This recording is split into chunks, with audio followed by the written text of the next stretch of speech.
Hey, what's up guys? Welcome back. In this video, I'll explain you the process of scanning 3D objects using Viewphoria's Object Scanner application.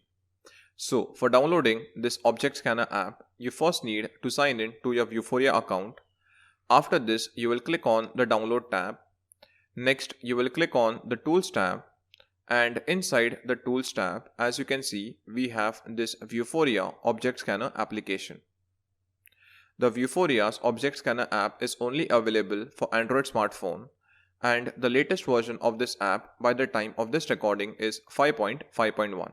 Now, according to Viewphoria's website, this app works best on Samsung Galaxy S6, Galaxy S7, Galaxy S8 and Galaxy S8 Plus smartphone.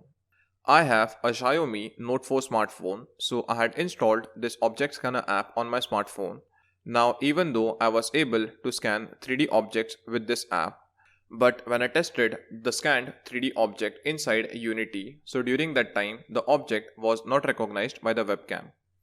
So later on, I installed this Object Scanner app on my friend's Samsung Galaxy S7 Edge smartphone, and inside Unity the webcam was able to detect the 3D object which was scanned by S7 Edge smartphone.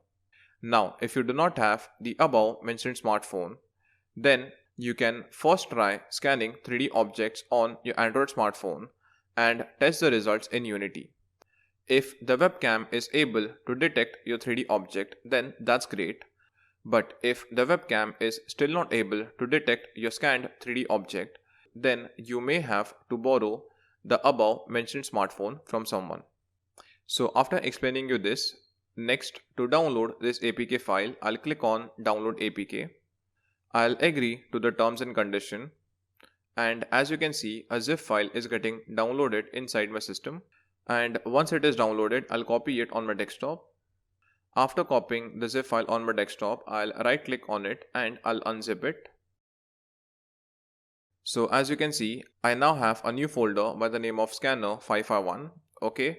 So I'll open this folder, and inside this folder, as you can see, I have a media folder and Scanner 551 APK file. So this is the APK file of our app, and if I open the media folder, then inside the media folder we have this A4 object scanning target PDF file. Okay, so I'll open it.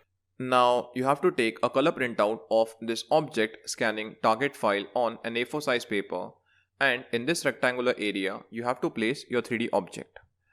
I have already taken a color printout of this image, so next I will install the scanner app on the Galaxy S7 Edge smartphone. After installing the app, next I'll open it. I will then click on the plus sign, and as you can see, the camera of my smartphone is activated. I'll basically scan a car model, so I'll place this car model inside the rectangular coordinates. And next I'll click on the record button. Now the scanning will only start when the application detects an object on top of the object scanning target page. The scanning app basically creates this dome structure which surrounds the entire object. If you have a lengthy object like a car, then the dome will be a bit bigger in length. If you have a heighted object like some action character, then the dome will appear a bit larger in height.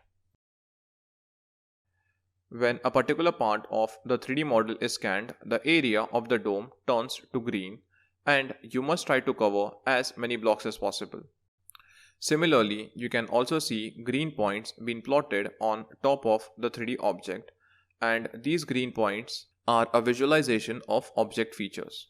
So, object features of 3D object target is somewhat similar to yellow colored features for image targets. You can also move the camera closer to the dome to scan one particular area. Now guys, you definitely need a little patience while scanning these objects, as you have to make sure that the object do not move or falls from its original position while moving this page. Similarly, while moving or rotating this object scanning target page, do not place your fingers on this grey rectangle where the 3D object is placed, as there are chances that the scanner may scan your hand as well. Now, there will be some area of the 3D object which will not get scanned, In that case, the blocks which are not scanned will not turn to green. Now that's totally fine, but try to cover at least 80 to 90% of the blocks so that the 3D object is recognized properly by the webcam in Unity. Once you're satisfied with your scanning result, next you can click on the Stop Scanning button and you can give your file a name. Okay, so I'll click on the Stop Scanning button and I'll give my file a name. After this, I'll click on the share button and I'll share the scanned result on my email ID so that I can later download the result on my laptop. The extension of the scanned file will be a .od file, that is object data file. To test the scanned result inside the app, you can click on the test button, and if you see this green block in front of the object target, then that means the object is recognized. Now, before ending this video, let me share one more thing. So on the left is the scanning result with my Xiaomi Note 4 smartphone, and on the right is the result with the Galaxy S7 Edge smartphone. Now, even though I was able to scan more or less the same number of blocks on the Note 4 and the Galaxy S7 Edge, but if we compare the points, then with Note 4, the total number of points is 150, and with Galaxy S7 Edge, the points are 239. So the Galaxy S7 Edge was basically able to scan more object features on top of my car object as compared to Note 4. And this could be the main reason why Vuforia is suggesting us to scan 3D objects with Galaxy S6, S7, S8 and S8 Plus smartphone. I had also scanned this car model previously on the S7 Edge, in which almost the entire dome got covered and the scanning result had a total of 370 points. But after sharing the OD file, I had deleted the original file. So guys, I hope from this video you would have understood the process of scanning a 3D object with Vuforia's Object Scanner application. And in the next video, we will start with our Object Tracker Augmented Reality project.